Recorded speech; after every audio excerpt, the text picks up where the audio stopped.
The idea that Daniel specifically was told to hide the words and seal the book until the time of the end, if I could project out that this is after 2010, 2010 was the time of the end, but only in the regard of the lost 10 tribes, the northern kingdom called Ephraim, otherwise known as Israel.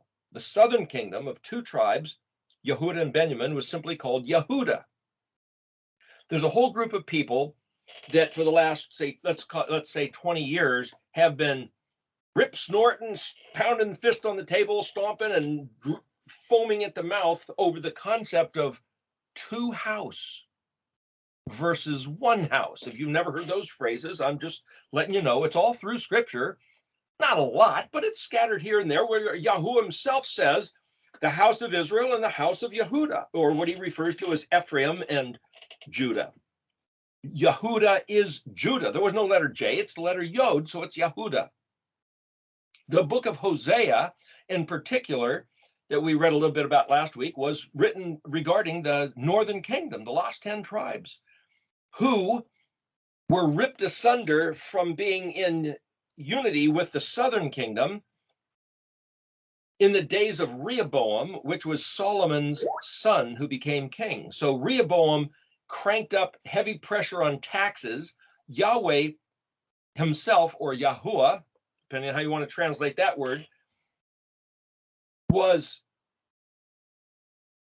taking the kingdom away from Rehoboam. So he gave it to a man named Jeroboam and set him up as the king of the northern kingdom. And he told Jeroboam, he gave him a dalet, a choice. He said to Jeroboam, if you walk in my ways, and if you listen to my voice and guide my people in the truth and the halakha, the melekah of Yashar Derek, the straight path, then I will promise you the same promise I gave David, which was to give your DNA, lineage, family, rulership over these nations, the 10 tribes, forever. And the first thing Jeroboam did was he said, gosh, one of the instructions is to tell the people to go to Jerusalem, which is in the southern kingdom, 3 times a year. Gosh, if I do that, I'll lose the kingdom. Oh, gosh, okay. So instead of then perpetuating the truth, that Yahuwah's command to his people was that the men should go to the place he said his name, which happened to be Jerusalem. In that context, 3 times a year, he said, I'm going to set up 2 alternative idols. One in Dan, which means to decide, and one in Bethel, which literally means house of God. Beth is the word bet, or Bes, some people pronounce it. So, you know, there's 3 different ways to pronounce the letter Tav. And the word El is where we get the word Allah, which is also the word translated God. Beth El, house of God. Okay, just so you know what that is. I'll just use the Hebrew words, but just so you know. Anyway, to choose or decide is Dan. Dalet Nun. Well, that's also where you get the word Bet Din, house of judgment or house of determining, which is a court. It's also where you get the word Adonai, which means, oh, my Lord, the one I yield to. But if I could read the word Adonai, Aleph prefix meaning I will. Don, Dan, is the word to determine, and then the Yod suffix means myself. So I could read the word Adonai as I have to determine for myself. Okay, so I take that as, well, I'm not referring to my Lord, my master, it's like Don Juan, the book. Don is a Spanish title of sir, or what we might say in English, a knight, someone with a high regard. That's Adonai. I'm saying there's different ways to read the language. As we're saying in the last section, there's no way to prove the way the words were really pronounced. There's no way to prove the real meanings of the words and letters, except for the fact, which is what I'm trying to show you, that I can read in the letters Yeshua. coming from the heavenlies, however he did that, how he from the Aleph realm came into the Bet zone. We'll talk about that in a moment. However he did that, And into the Bet zone, he gimmeled as the Dalet, through Hay, the woman, his mother, Miriam, Betula, as the man who would be Zioned and then put into a tomb, Het. And interestingly enough, Tet, people will say, well, Tet's a snake. Tet's not a snake. It means something round. Well, the potter's wheel is round, and the round rock rolled in front of the tomb Yeshua was placed in the garden tomb, Gethsemane, as they say, that was round. So I can see, well, then the Roman, what the Romans did was they rolled this big, heavy rock. I think it was, from what I understand, like 8, 10 inches, 12 inches thick, maybe 6 feet in diameter. Some were smaller. They rolled this rock in front of the crypt, the tomb, and then there was a hole, and they like core drilled through this stone, this iron bar, and they hammered it into the face of the mountainside so that the rock, it was a pin, it was a nail, it was a valve, so the rock couldn't be dislodged. And so when the rock was rolled away, when Yeshua resurrected after 3 days and 3 nights, that pin would have either been pulled out by one of the angels or just sheared off as the rock rolled away, which you just can't do. From what I understand, it was maybe an inch in diameter, and the steel rod itself, if the stone was 12 inches thick, then it might have been 1.5 feet thick. I mean, this thing was bored right through and locked. So I could read the first 10 letters of the Hebrew alphabet as being the story of the one who would be the emissary coming from the heavenlies to the material cosmos. That's from Aleph into Bet. And Bet means into the house, into the habitation, into the universe, the constructed material realm. Because before there was a material realm, the Aleph zone, the Aleph realm, before there was a material realm, everything was what we might say Aleph. But I could say the reason Aleph, again, I'm just pondering, I'm Haggahing. If Aleph is drawn as a straight line and another straight line and then another one, it's like the upside down letter A, right? There's a letter A, 2 legs, and then the cross. A vector starts at a point in mathematics, geometry, and goes on infinitely. Well, there's another vector, goes on infinitely. But I could say, look, if everything is just, let's figure 2-dimensional. Here you have a flat plane, and I take a point. I've now located something within nothing. It's like there's the ocean, and you can't tell one place from another until you put a buoy. It's like as soon as you put a buoy in the ocean, it's like, oh, there's a reference point. There's something. So Bet, in the midst of time and space, is a starting point. Bet is simply like one-dimensional. Boom, there's something in the midst of otherwise nothing. I'm trying to show you that applying meanings to the letters goes back to the physics and philosophy and geometry of what does it mean to be human, existing in the face of eternity. The zone of time and space was created with intent in the midst of such a vast dimension of things that we can't even put labels on. The only thing that our mind was given is that we can put labels on stuff inside time and space.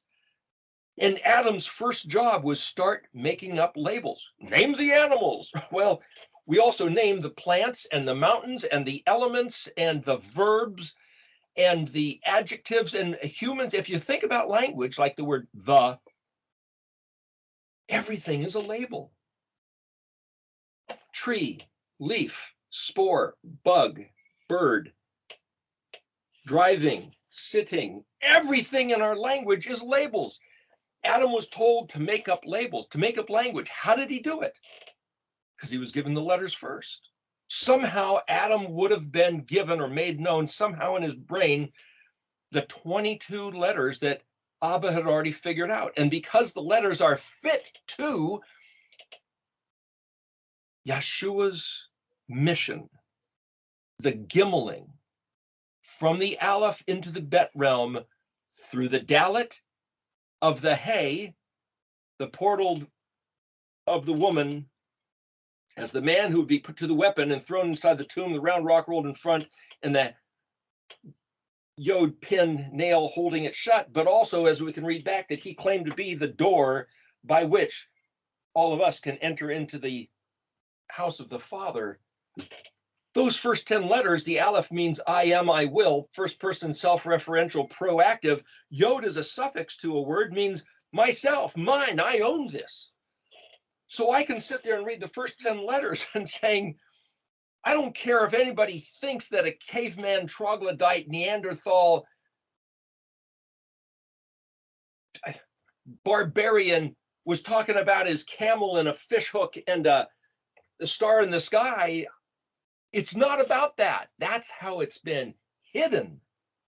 And when Daniel was told, hide the word and seal the book, Daniel 12, I believe that Daniel changed the shape, the orthography of the Paleo-Hebrew letters to be the flame letters. He was the chief Chaldean, Chaldean meaning wise man, stargazer, astronomer.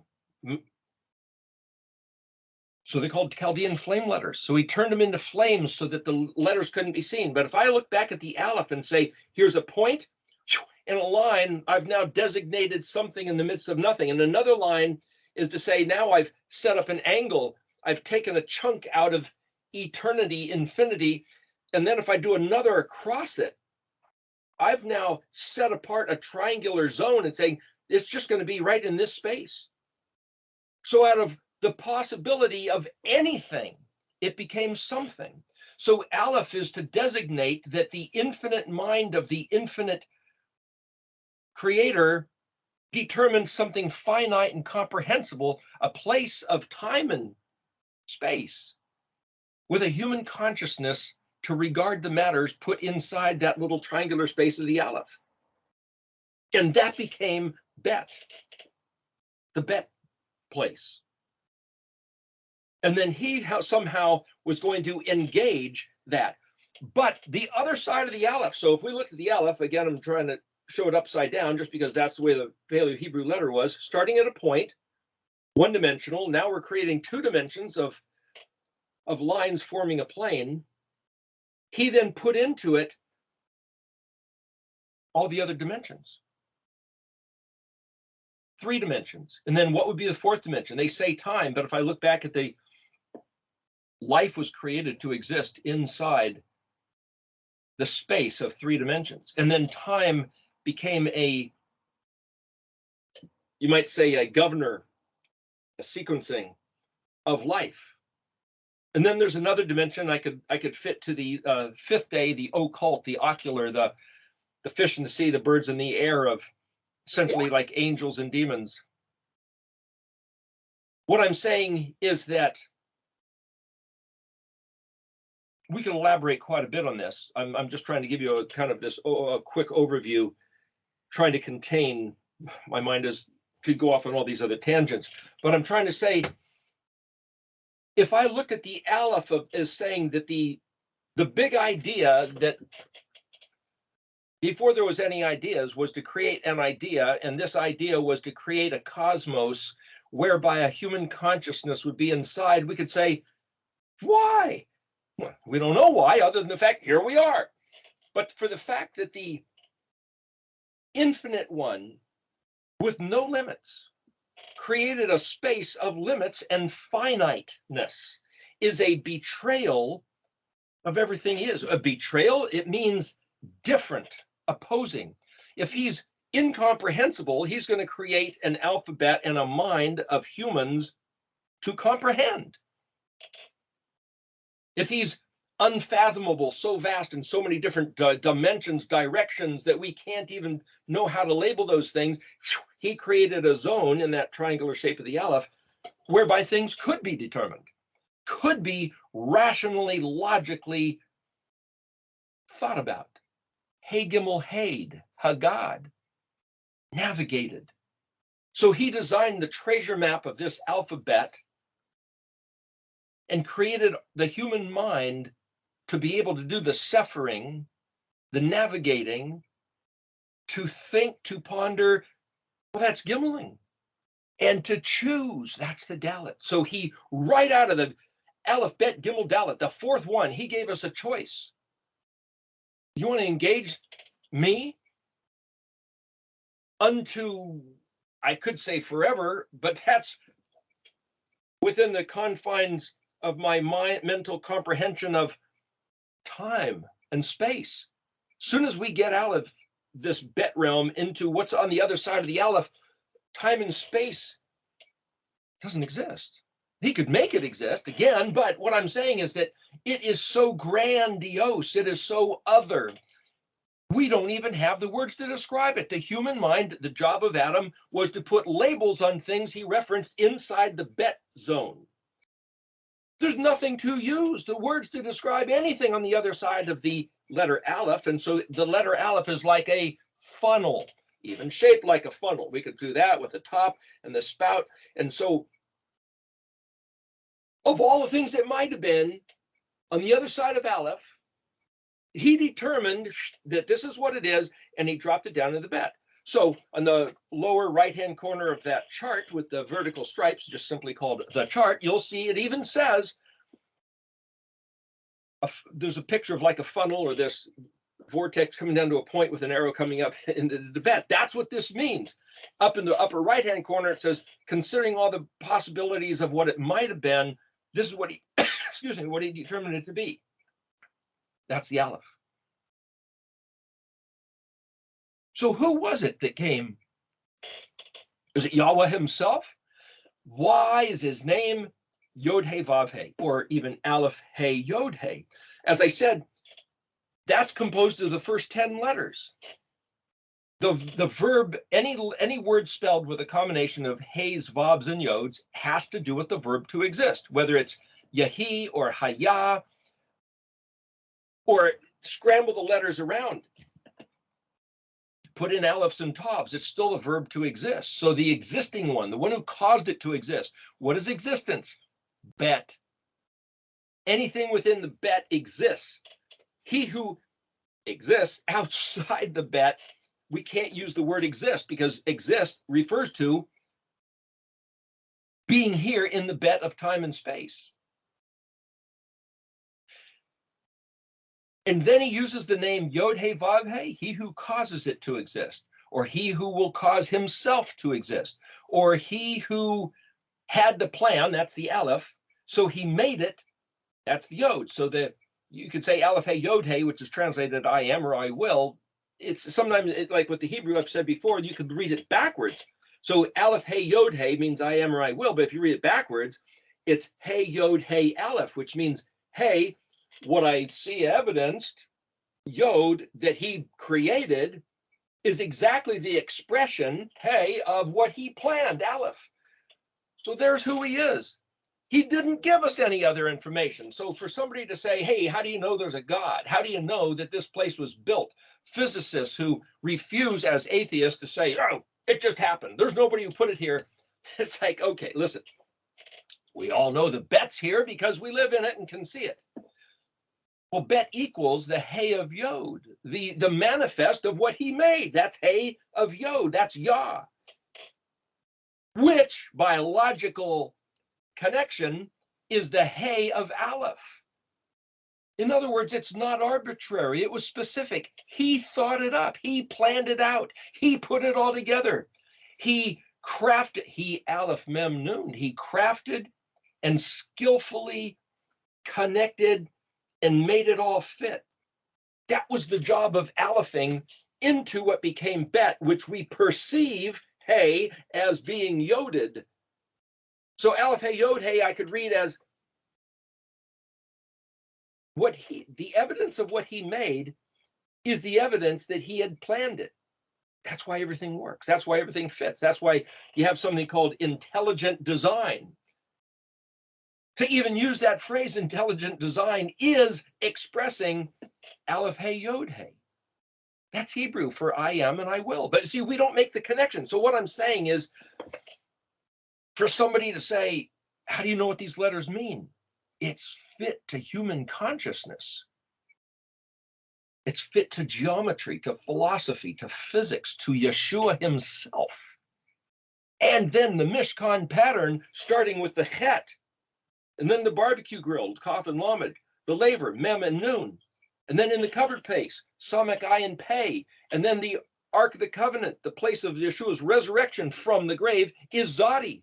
And then for him 40 days later to rise up and yet say the angel saying he's coming back, that's Kuf. And when he comes back, it's the status of Resh, Shin, Tav. There's the plan, there's the end, there's the target. But I could say the other way to read that is that this is the story of Israel. This is also the story of any person, any human, any man can be read in that same sequence of 22 letters.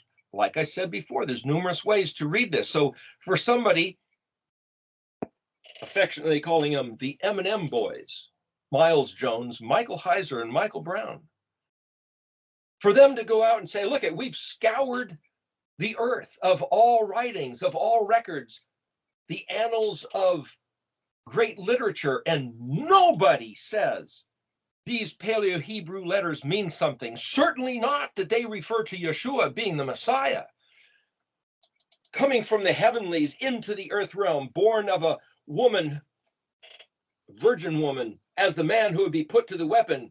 Behold this man that Pilate had put to the Roman weapon, then thrown into a tomb on a round rock rolled in front, sealed, and then Kaf Lamed, Mem Nun, Samek Ayin Pei, a group of three, though it's played out in 7 letters, Kaf Lamed, Mem Nun, Samek Ayin Pei, another mystery of the code, and then resurrecting at Zadi and ascending up preeminently Kuf as the Resh. They don't say that, and they claim that nobody has ever said that. Thanks, boys. If I had to hire a crew of lawyers and smart guys to go scour the earth for this information, I couldn't have picked a better crew than the M&M boys. And they've come back and sworn that this stuff is plain crazy talk. Thank you very much. That means Yahuwah did hide it and seal it till these times, these days, the time of the end of the curse. Thank you very much. Thank you, Yahuwah. Here we are. What I'm saying is that for Yahuwah to hide the true meanings of the letters in the story narrative of Yeshua being Mashiach, why, even the Jews refuse to believe that. By golly, are you kidding me? They can't acknowledge him. He is the great infidel to them. So they've lost all record of this. And for anybody to insist that, no, Aleph means ox, and it's only an ox. Really? You see the word Abba, ALEF-BEIT, ox and house. What does that got to do with our Father? It's like nobody ever, I certainly have never said that every time you see an Aleph, you're talking about an ox. Nehemiah, I've never said that. Inside story. The point is, the letters are hidden. So for us to have the eyes to see is a great gift of Ayin Zadi, opening eyes, and Pei Zadi, opening mouth. So I can look at this and say, the letter sequence in natural order, Pei Zadi, means open mouth. Yeshua sat down in Matthew 5, the Sermon on the Mount, and he opened his mouth and he taught them saying, and then the Beatitudes fit the pattern of the Mishkan. We went through that a couple weeks ago. It's like, so if I had to read as a map of eschatology, a map of human history, a map of where we are,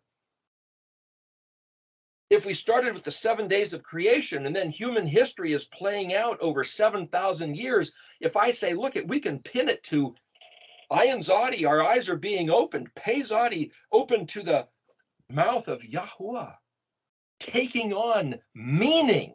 That's the Pei Zadi ironing, where we can look at it carefully, weigh, balance. Okay, that's it.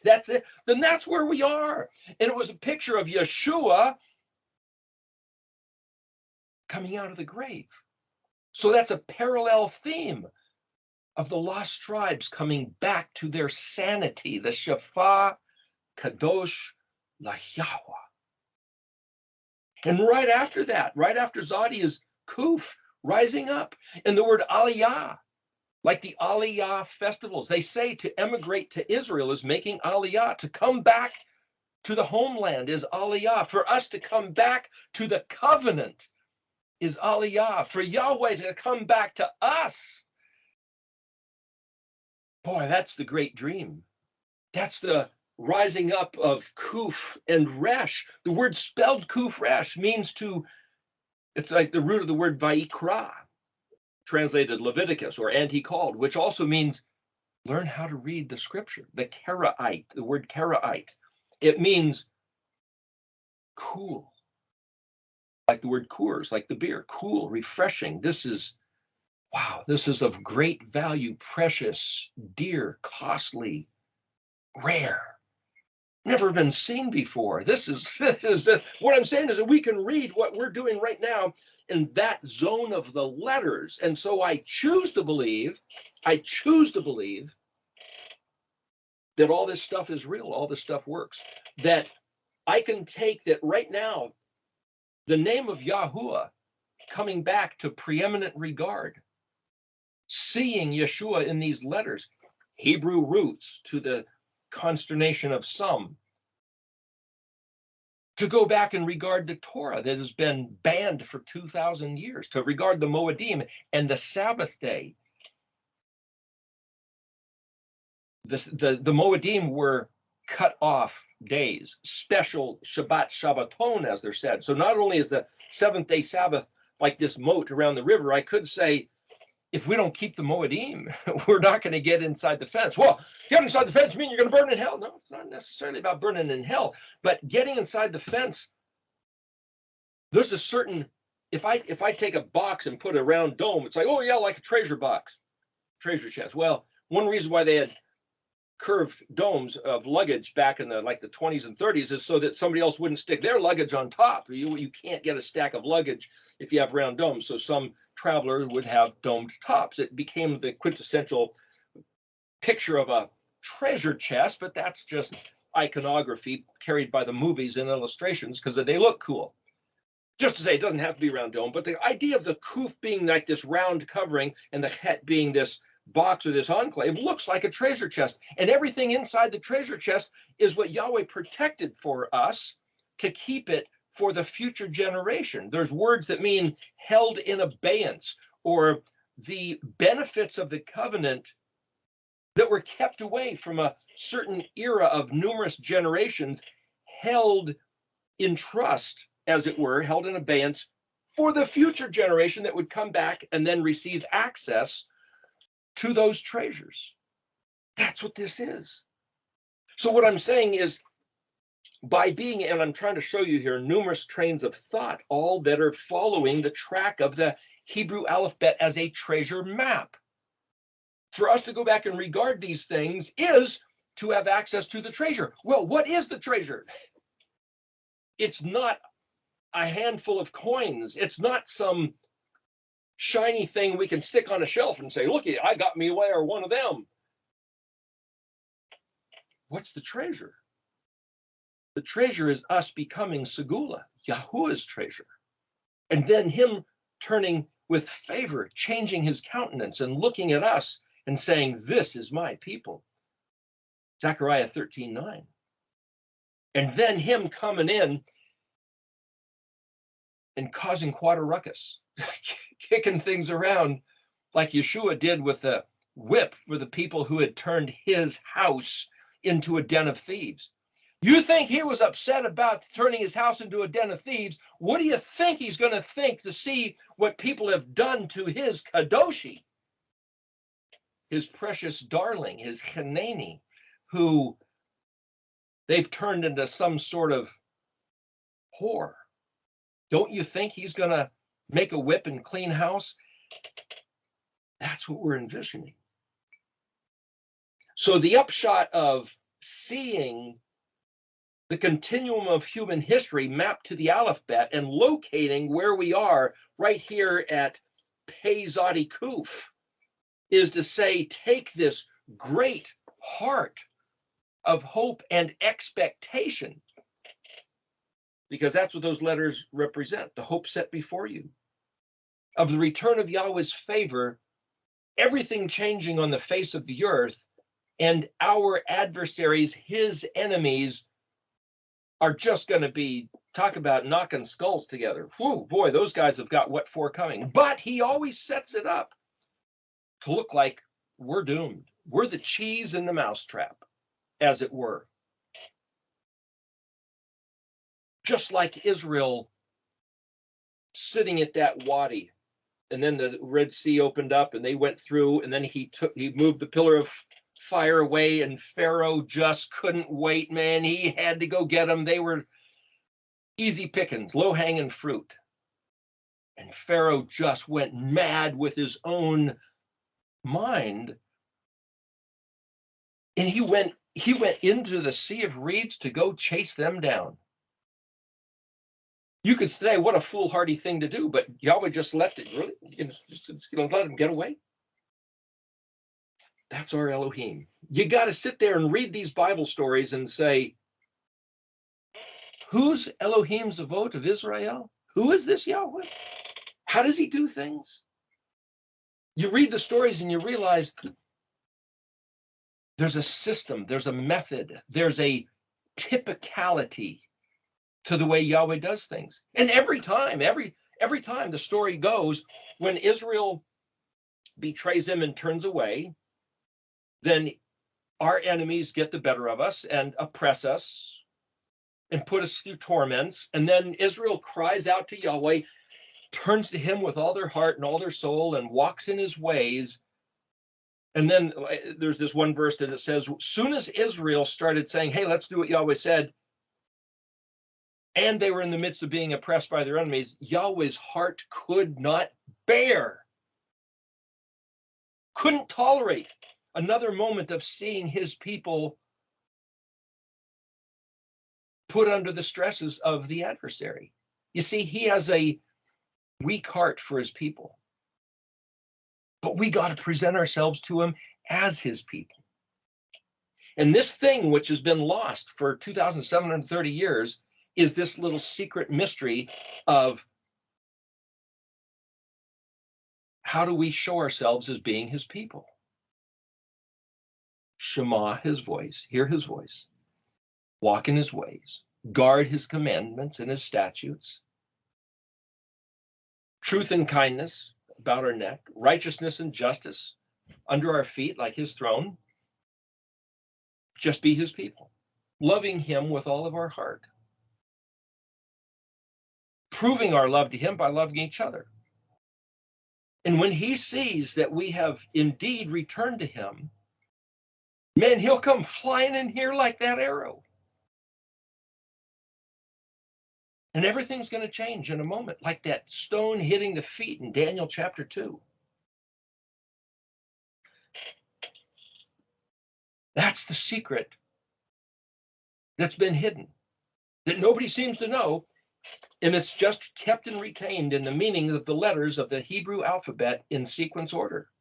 So that thing I read at the very beginning. Where's your religious exemption?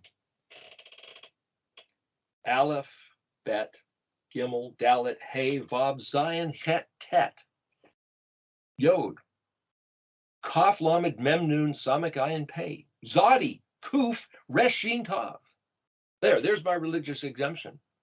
And if you don't get it, and you're going to prosecute me in your court of law of ignorant fools, nothing I can say will convince you other than what those words have to say for themselves. And it's right there in the words. So the rest of that alphabet song,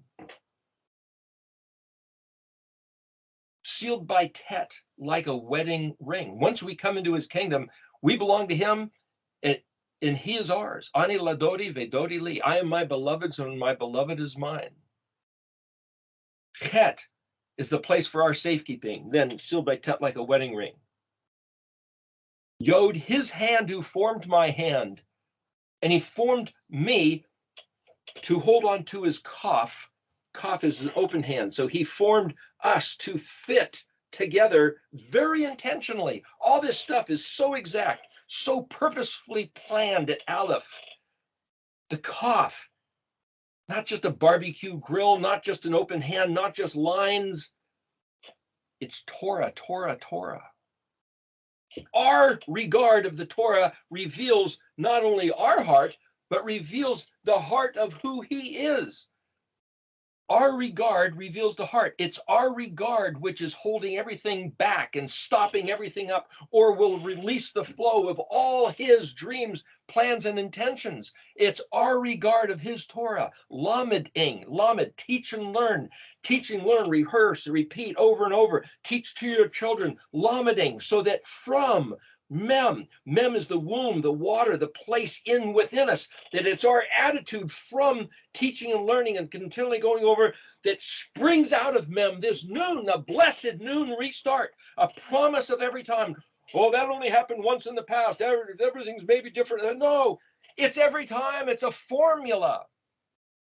Lameding is the catalyst which launches the noon. There was a picture somebody had on the internet. You take a Mentos, which is a little mint mouth refresher, and you drop it into a bottle of, say, Pepsi, some sort of soda pop. Just take a Mentos and you drop it in. It's like, well, okay, so what? What's going to happen? Wham! That thing goes off like you wouldn't believe. Chemical reaction. There's a chemical reaction of us lameding his kaf in our mem, and noon is the upshot, the outburst of that chemical reaction. Noon. Samik is like the menorah, the vertical with the branches. You could say that's a very small glyph of a dynamic action. Oh, is it a tree with 6 branches, 7 if you count the center, or is it, yeah, it's all that. It's the evidence of the chemical explosion. Samik, bearing fruit. Samik ayin pei, shema shomer. Hear, guard, and keep. Together one, all of us together. The unified 12 tribes, the re-confederated house of Israel of 12 tribes, like the 12 stones, each one different, as a different personality among siblings. No one better than the other, just with different tastes and different appearances and different talents. Zadi, though, stands alone. The only thing in the Kadosh Kodashim, in the Holy of Holies, the Ark of the Covenant. Zadi, Yeshua, like a picture of Yeshua resurrecting. Zadi, a picture of the one dressed in white linen above the waters of the river, the one and only dressed in robes of righteousness, the unique one. Yeshua, the one put to the weapon, Zion. Zadi, that one resurrecting. Both Zion and Zadi are weapons. Zion can be any kind of a weapon, but Zadi specifically is a fishhook, or they say the word Zad literally means hunter, the guy with whether it's a gun or an arrow. Or what I'm saying is that the 2 letters which are weapons, the Zion and the Zadi, pictures the crucifixion and the resurrection, but they both also picture the Sabbath day, the place of that 7th position. But as the 7th position in the Moedim, it represents Shemini Atzeret. And these are just layers of overlays of meaning. Very significant. Very significant. The place of the crucifixion was also place of the red heifer sacrifice. And it's the place of the Ark of the Covenant. Really important stuff. So in Daniel 12, where it says, Ayin Dalet, Ayin Tav, Kuf Zadi, until the time of the end. Ayin Dalet is the word until. It's the heart of the word moed. It's pronounced ed. Ayin Dalet. It means witness and testimony. It means until, progress in time. It means Edi, Ayin Dalet Yod means choice, best, treasure, adornment, bejewelment. It means the place appointed, the place and time appointed for a gathering as a witness and testimony. Well, that's what we're doing when the 10 tribes join as 12 tribes. That's a picture of Ezekiel 37, the regathering, the 2 sticks coming together. Hasn't happened yet. It's right in front of us. Ayin Dalet is the word time. Ayin Dalet Hey means right now. This is the time of the gathering at the appointed times. Some people are keeping Sukkot right now. Others, it was a week ago, a month ago, some a few weeks hence. But what I'm saying, this era is Sukkot, Shemini Atzeret.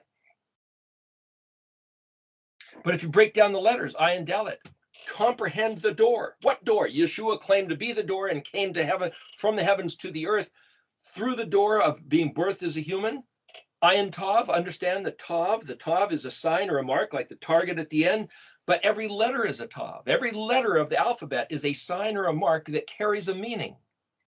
So to understand the meanings of the letters, hooked, hyphenated with Ayin Dalet, is to say Yeshua himself, being the door, is what gives meanings to the letters of the alphabet. That's one way to read Ayin Dalet hyphen Ayin Tav. And read it the other way. Every letter of the alphabet itself is hyphenated or two, giving comprehension to the identity of the Mashiach. So for the letters to be correlated to the Moedim and the 7 days of creation and the Mishkan locks in the identity of the Messiah. And if you form a church or a congregation or a people who abolishes, annihilates, has disregard of the Moedim and the Sabbath day, it's the wrong Messiah. It's the wrong God. It's the wrong witness and testimony. And that's not me being a big stupid jerk for saying so. It's reading the meanings of the words by the letters. These 22 letters qualify Yeshua, Yahusha, Yahushua, the one who walked the earth 2,000 years ago, coming from the Aleph realm into the Bet, gimmeling through the Dalet of the woman as the man who would be put to the Zion. That Yeshua, looking at the meanings of the 22 letters, proves he is the one.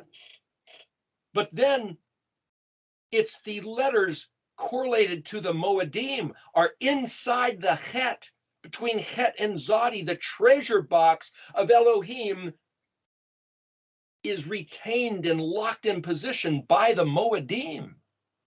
Het Et Yod, Pesach, Kaf Lamed, Chag HaMatzot, Mem Nun, Shavuot, Samech, Yom Teruah, Ayin, Yom Kippur, Pei, Sukkot, Zadi, Shemini Atzeret.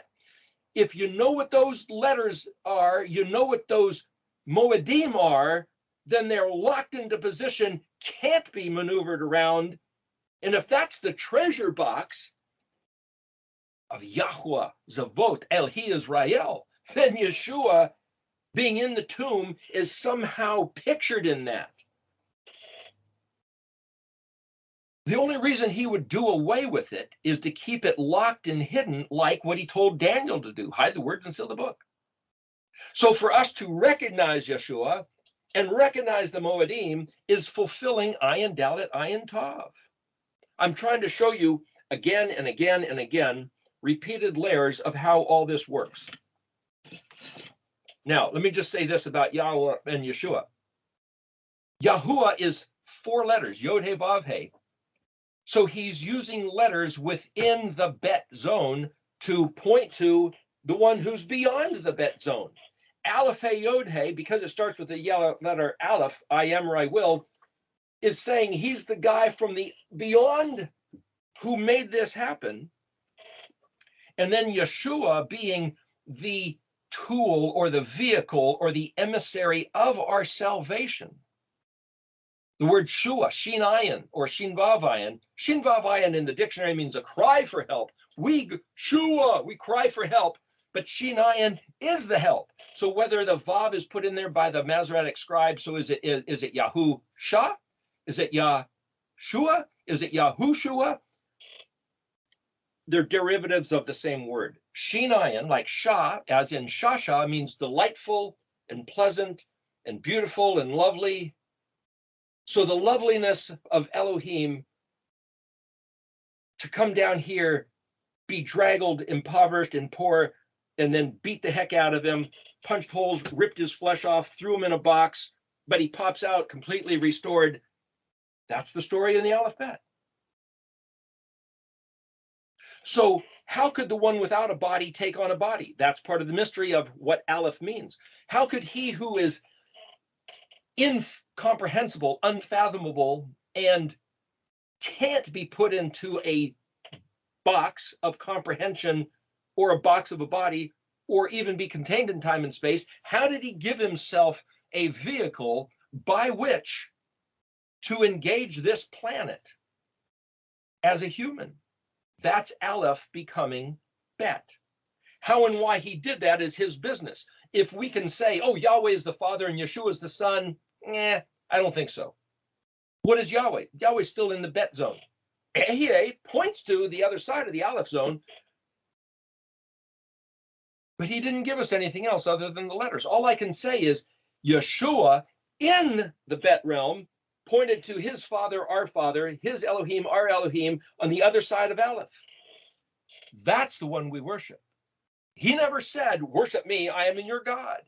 So we can listen to his voice, we can appreciate the fact of who he is and what he is, but he's always pointing us to his Father and our Father. He did come here and receive a preeminence of being the first Zadi, and the one who would be the Resh of Sheen regard that we should look to and say, this is my chief, my king, my Adon.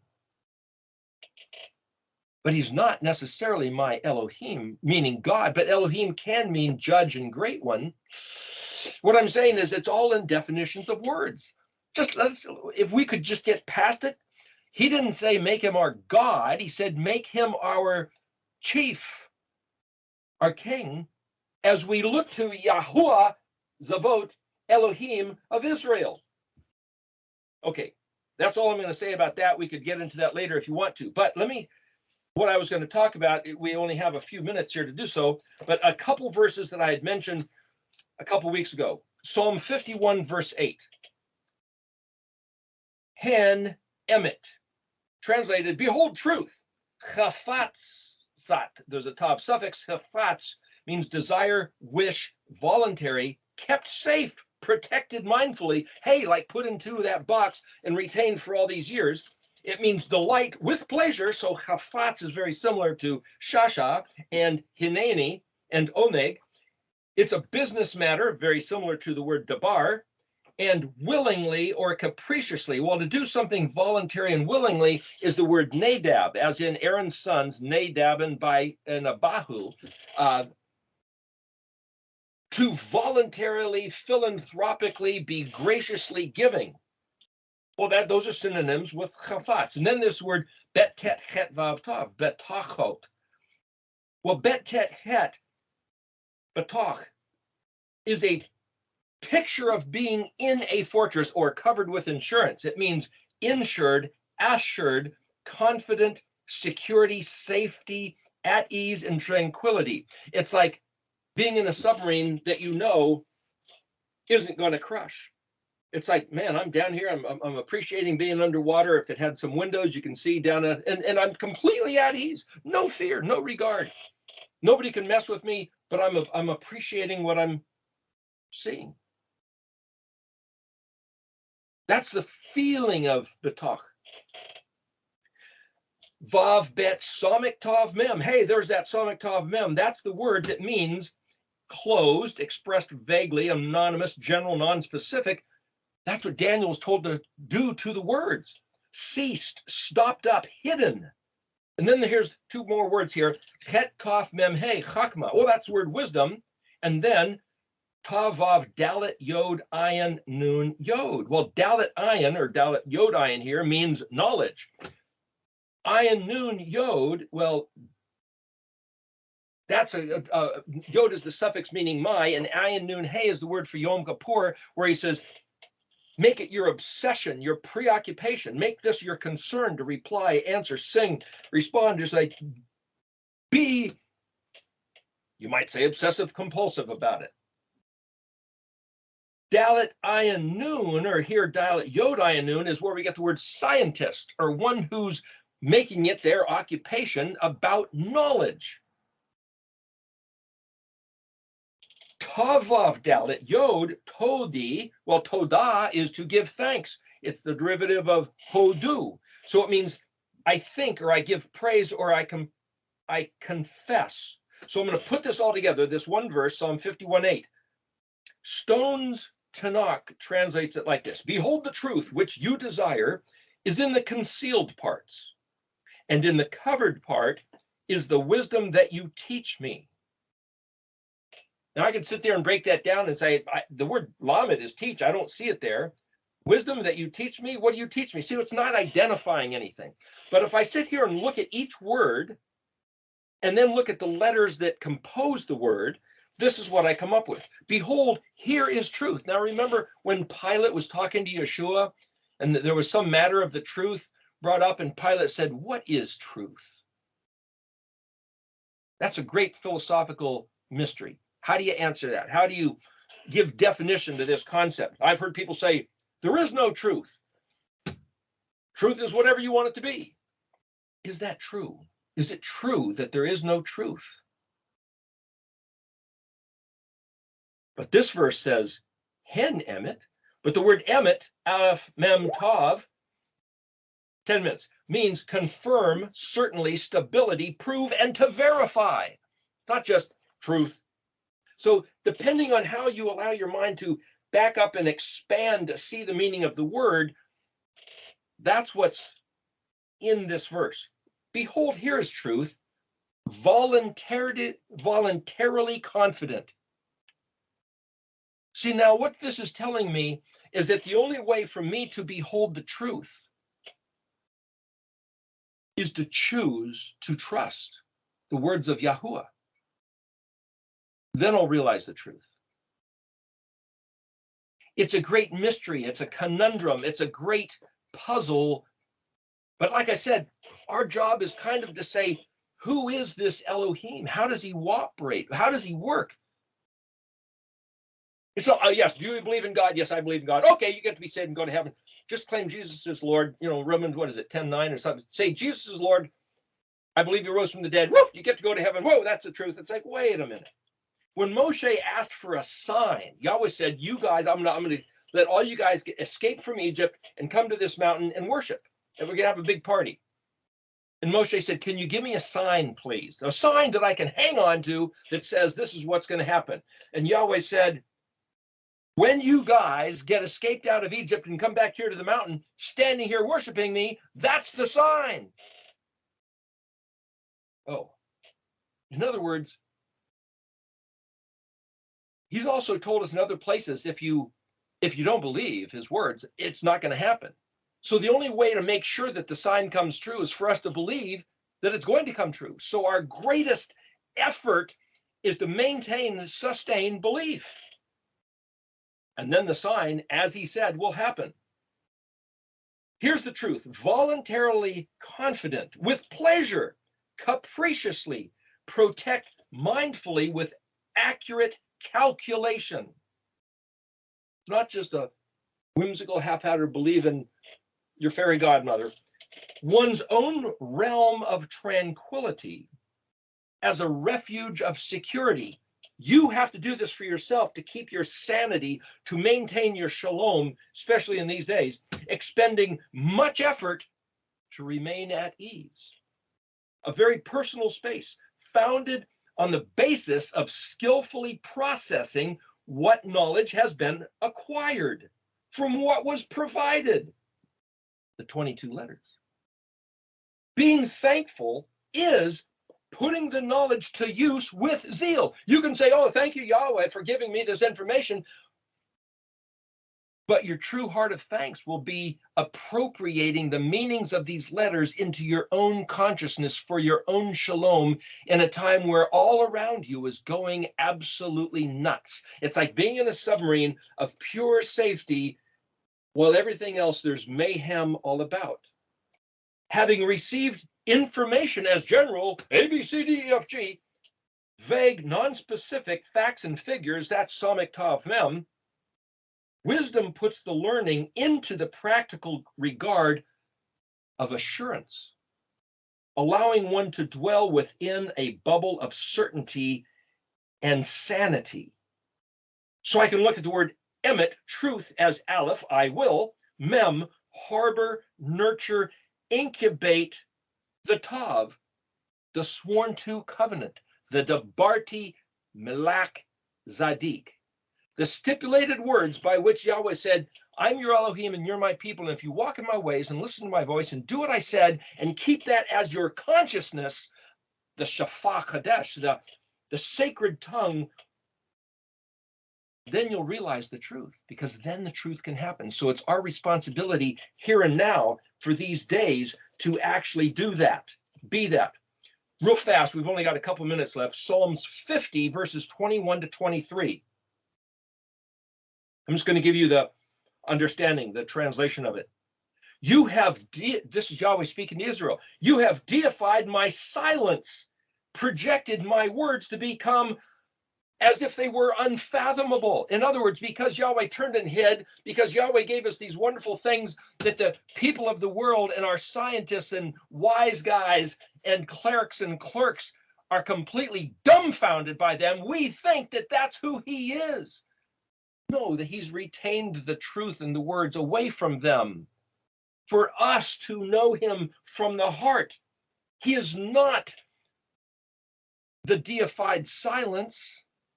He's the one who speaks and made our minds comprehend every letter of every word, every phonic sound out of his mouth. There's 22 of them. I have been and I will be the silent, deaf, mute, spooky object of your incantations. The craftsmen have produced the likeness of I am to be your own likeness, a god of occultic magic. Okay, very well. I will, as you expect, I will evaluate your appraisal of me, so as you reckon, I will arrange to suit. That's verse 21. If we project him to be such and such, okay, that's the way it'll be. Now, not that we're just whimsically making up his identity, but by his own words, according to his own letters. When we imagine that, he will go walking in those boots. Interesting, the city Ziklag, David's city, literally means army boots, and to go stomping as an army come running out like a swarm of hornets from a nest that's been whacked. Whoa! That's the meaning of Ziklag. Same picture. Verse 22, understand, please, this, Zion Aleph Tav, this, Zat, the forgotten object of reverence. The matter was cast into oblivion, waiting to be found someday in the future, which I believe this is exactly the thing. The vigor, the strength, the power of force, which you will understand when you have something to compare. The face of insanity, madness, confusion with no lifesaver. Hey, that's what's going on now. Just listen to the internet and what the big boys, the fat cats are saying they're going to do with the lockdowns and the mandates and the toll booths and the stuff, you know. Versus now we have something to compare. This is not just, hey, go to church on Sunday and have a religion. No, this is the obvious statements of the Brit Olam, the eternal covenant by Yahuwah, which are exactly the opposite. Yahweh is putting up a big staging, like the big wrestling match, the big football game. Verse 23, sacrificial offering, slaughter feast. You want to offer something? Offer praise, thanks, confession of your own lack, your own sin. He gives me honor and glory, and there, your generation, I will gather together and exhibit the salvation of Elohim, like the crossing of the Sea of Reeds, like Noah's Ark. This looks like it's setting up for the big showdown. Race day. The staging is happening around us. Our job is to harbor within us the expectation for Yahweh to be exactly what he said. Okay, we're at the end. If we could go to one more little thing, otherwise I'll have to do this next week. Using the Mishkan pattern as what does it mean to be in faith believing? But for now, we'll stop. We're at exactly the 2-hour mark.